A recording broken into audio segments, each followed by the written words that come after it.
Assalamu alaikum students. In this lecture, we continue our discussion of atmospheric motion by moving from the basic forces to some of the important large-scale consequences of those forces. In the previous lecture, we discussed pressure gradient force, gravity, and the Coriolis effect. Now we will see how these ideas lead to a geostrophic wind, how friction modifies real wind near the Earth's surface, and how global atmospheric circulation develops. This lecture is important because it connects the mathematics of the motion with actual winds, weather systems, and climate patterns. In this lecture, our main focus is on the geostrophic balance, frictional effects near the surface, and the structure of global circulation. We will derive the geostrophic wind equations from the horizontal momentum equations and understand why the geostrophic wind flows parallel to isobar. Then we will examine why real winds near the surface do not behave exactly like this. After that, we will move to global circulation, including the Hadley, Ferrel, and polar cells. And finally, connect these circulation systems with jet stream, weather patterns, and atmosphere-ocean coupling. In the last lecture, we saw that pressure gradient force starts the motion of air, while Coriolis force deflects the motion. Here, the main conceptual step is that on large scales, these two forces can balance each other. The figure on the right explains this in stages. At first, the pressure gradient force pushes air from high pressure towards low pressure. So the initial motion is across the isobars. As soon as the air starts moving, the Coriolis force appears and begins to deflect the motion. As the speed increases, the Coriolis effect also becomes stronger, and eventually the two effects balance and the wind becomes parallel to isobars. That final state is the beginning of a geostrophic balance. This is an important idea because it explains why the large scale winds do not usually blow directly from high pressure to low pressure. Here we have shown this idea mathematically. For large scale steady motion in the upper atmosphere, acceleration is small and friction is weak. Under those conditions, we take du by dt equals 0 and also dv by dt equals 0. This means we are considering a flow where the motion is approximately steady and the net horizontal acceleration is negligible. Then the horizontal momentum equations reduces to the form given, that is du by dt and dv by dt equals 0. These equations state that the pressure gradient force is balanced by the Coriolis force. That is exactly what we call a geostrophic balance. The figure on the right is important because it shows isobars curving around a low pressure center and the wind arrows flowing nearly parallel to them. It also labels gradient flow and geostrophic wind. The essential point is that on large scales, the atmosphere often adjusts itself so that the driving force and the deflecting force becomes equal, producing a steady flow parallel to pressure contours. Here we have shown the derivations step by step. Start from the first reduced momentum equation as discussed on the previous slide. Move the pressure term to the other side and then divide both sides by the Coriolis parameter f, one can obtain the flow velocity along the x-axis under steady state. Similarly, for the second coordinate axis, that is for the y-axis, one can obtain the flow velocity under steady state. The meaning of these equations is important. They shows that geostrophic winds depends on the pressure gradient, the density of air and the Coriolis parameter. A stronger pressure gradient gives stronger wind, while the Coriolis parameter controls how strongly the motion is turned. Now we interpret a geostrophic wind physically. Geostrophic wind is an idealized wind that flows parallel to isobars. It occurs when pressure gradient force and Coriolis force exactly balance. It is stronger where the pressure gradient is stronger. And it is a good approximation for large scale upper air motion where friction is weak. The figure on the right shows a low pressure system and a high pressure system with wind arrows moving around them. The important point is that the wind is parallel to the pressure pattern, not directly across it. That happens because the pressure gradient force acts perpendicular to isobars, that is trying to move air from high pressure to low pressure, while the Coriolis force turns the moving air sideways. When the two becomes equal, the wind direction settles parallel to isobars. This figure also connects wind speed to isobar spacing. Closer isobars means a larger pressure gradient. A larger pressure gradient produces strong geostrophic wind. So when we see tightly packed isobars on a weather map, we should immediately think of a stronger wind. Here we explain when a geostrophic wind is a good model and when it is not. It is a good approximation when the motion is large scale, nearly horizontal, away from Earth's surface, slowly varying with time, and when friction is small. These conditions are usually satisfied in the upper atmosphere. On the other hand, it is not a good approximation when friction is strong, the motion is very small scale, the flow changes rapidly, or the air is near the equator. The reason it fails near the equator is specifically important. There the Coriolis parameter f becomes very small. If f is small, Coriolis force cannot effectively balance the pressure gradient force. So the geostrophic relation breaks down. The comparison figure is excellent. In the upper atmosphere panel, the wind flows nearly parallel to isobars because geostrophic balance is a good approximation. In the surface panel, friction is present, so the wind crosses the isobars towards lower pressure. This visual comparison helps us immediately understand the difference between ideal upper air flow and real surface flow. Now we bring frictions into the picture.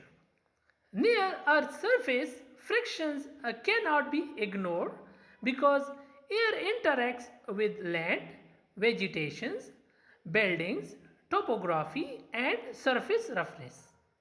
Frictions reduces wind speed. Since the Coriolis force depends on a speed, a smaller wind speed means a smaller Coriolis force. Once the Coriolis force becomes smaller, it can no longer fully balance the pressure gradient force. As a result, the pressure gradient force wins partially and the wind crosses the isobars towards lower pressure instead of flowing perfectly parallel to them. And that is why surface wind is not exactly geostrophic. The diagram on this slide shows this idea clearly. The pressure gradient force points inward towards lower pressure. The Coriolis force acts sideways and the friction acts opposite to motion. Because of friction, the final wind direction tilts inward across the isobars. That is the key to understanding real winds near the ground. Here we have shown what frictions does around low and high pressure systems. Around a low pressure system, surface air spirals inward. That creates convergence. When air converges at the surface, it tends to rise. And we know rising air cools, often leading to cloud formation and rainfall. So, low pressure systems are usually associated with unsettled weather. Around a high pressure system, surface air spirals outward. That creates a divergence. And when air diverges at the surface, air from above tends to sink. Sinking air suppresses cloud formation and usually leads to clear and dry weather. The figures are useful here because they connect wind patterns directly to weather. The low pressure systems is shown with upward motion and clouds, while the high pressure systems is shown with downward motion and clear conditions. Now we move from local wind systems to global atmospheric circulation. Earth receives more solar energy near the equator than near the poles. This uneven heating creates large-scale temperature differences. Temperature differences produces pressure differences and those drive large-scale atmospheric motion. The atmosphere responds by settling up global circulation cells that redistribute heat from low latitudes towards high latitudes. This redistribution is one of the major reasons Earth's climate remains organized rather than having the equator becomes continuously hotter and the poles continuously colder. The Earth figure on the right shows strong heating near the equator region and weaker heating towards higher latitude. This image supports the central idea that global circulation is the fundamental reason to the uneven distribution of solar energy. Here we have introduced the three-cell model, which is one of the most important conceptual models in atmospheric science. Each hemisphere contains three major circulation cells: the Hadley cell, the Ferrel cell and the polar cell. These cells form because of uneven solar heating, Earth's rotation, poleward and equatorward transport of air, and the dynamic balance between rising and sinking motion. Together, they explain the major global wind belts. The diagram on the right is important. It shows the full global atmospheric circulation model, including the location of the cells and the associated wind models. This is the large-scale atmospheric machine that moves energy from one region of Earth to another. The Hadley cells extends roughly from the equator to 30-degree latitude in each of the hemisphere. Strong solar heating near the equator warms the air, making it less dense. This warm air rises near the equatorial region. At higher altitude, it moves poleward. Near 30°, it cools and sinks back down. Then, at the surface, the air returns towards equator and thus completing the circulation loop. The associated surface winds are the trade winds. These are among the most persistent wind systems on Earth. The figure shows the full cycle clearly, that is, rising air near the equator, poleward flow aloft, sinking in the subtropics, and return flow at the surface. That is why the Hadley cell is called the strongest and most thermally direct circulation cell. It is driven mostly by the strong solar heating. The Ferrel cell lies roughly between 30° and 60° latitude. It is more indirect and more complex than the Hadley cell. Surface air in this region moves poleward and the dominant surface winds are the westerlies. This region is strongly influenced by mid-latitude weather systems. The figure on the right shows the Ferrel cell as a circulation between the subtropical and subpolar zones. This is the region where a large amount of everyday weather variability occurs, including fronts, cyclones, and changing weather patterns. The polar cell extends from about 60° latitude to the poles. Near the poles, the air is very cold and dense, so it sinks. At the surface, this dense air moves equatorward from the polar regions. Rising motion occurs near the subpolar region, helping complete the circulation loop. The associated surface winds are the polar easterlies. The figure sequence on the slide shows the polar circulation structure, including sinking cold air near the poles and the equatorward surface flow.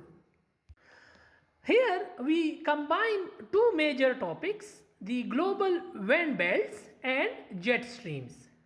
The three-cell model produces the major wind belts, trade winds in low latitude, westerlies in middle latitudes, and polar easterlies in the high latitudes.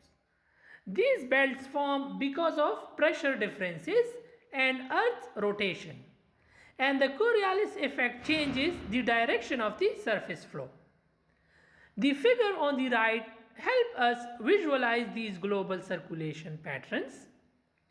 The first image shows the full wind belt structure, while the second shows the jet streams. Jet streams are narrow bands of very strong winds in the upper atmosphere. They usually occur near the boundaries between major air masses and circulation cells, and they are associated with strong horizontal temperature gradients.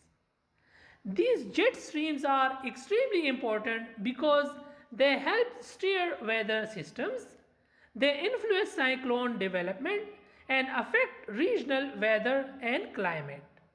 So here we have connected the global circulation framework with fast upper air motion and weather forecasting relevance.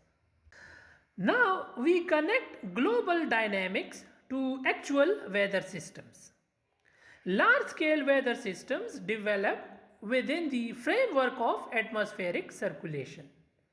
Low-pressure systems are associated with rising air, convergence, and cloud formation. High-pressure systems are associated with sinking air and more stable weather. Fronts form where air masses of different temperatures meet. Cyclones and anticyclones are controlled by pressure gradient force, Coriolis effect, and friction. The collection of figures on this slide is important. One panel shows low pressure rising air and convergence. Another shows high pressure sinking air and subsidence. Another illustrates fronts where warm and cold air masses meet. The central force diagram summarizes the physical controls, that is, pressure gradient force starts the motion, Coriolis changes its direction, and friction modifies the surface flow. So we can say that weather is not random, it is the fluid dynamical result of a heated rotating atmosphere. Further to that discussion, the atmosphere and oceans form a coupled fluid system. Winds drive ocean surface currents. Ocean temperature patterns influence atmospheric pressure and rainfall. And energy exchange between ocean and atmosphere helps control climate. The figure is conceptually rich. It shows wind-driven surface flow, deeper ocean circulation, rainfall patterns, and the influence of large-scale coupled systems. The trade wind and the westerlies are shown driving major ocean responses, while the ocean in turn feed back on the atmosphere through temperature and moisture patterns. The main idea is that we cannot fully understand climate by studying only the atmosphere or only the ocean. Both are dynamically linked and together they redistribute heat over Earth. To summarize the main results of the lecture, on large scales, atmospheric motion is often controlled by the balance between pressure gradient force and Coriolis force. That balance produces geostrophic wind, which is one of the most important ideas in the atmospheric dynamics. Near Earth's surface, friction changes wind speed and direction. Uneven solar heating produces the Hadley, Ferrel and polar cells. These circulation systems redistribute heat and strongly influence weather and climate. Finally, atmospheric motion and ocean circulation together form the dynamic core of Earth's climate system. The physics of atmospheric circulation is really a chain. Solar heating creates temperature gradients, which creates the pressure gradients, and those gradients drive motion. Earth's rotation modifies the motion, friction changes it near the surface. And final result appears as wind, weather systems and global climate structure. And now the assignment part. The first question asks to derive the geostrophic wind equations. The second and third question is related to geostrophic and surface winds. The fourth question focuses on frictions. The fifth and sixth ask about circulation cells and jet streams. And last question is about atmosphere-ocean interaction. And that's all for today. Thank you for your attention.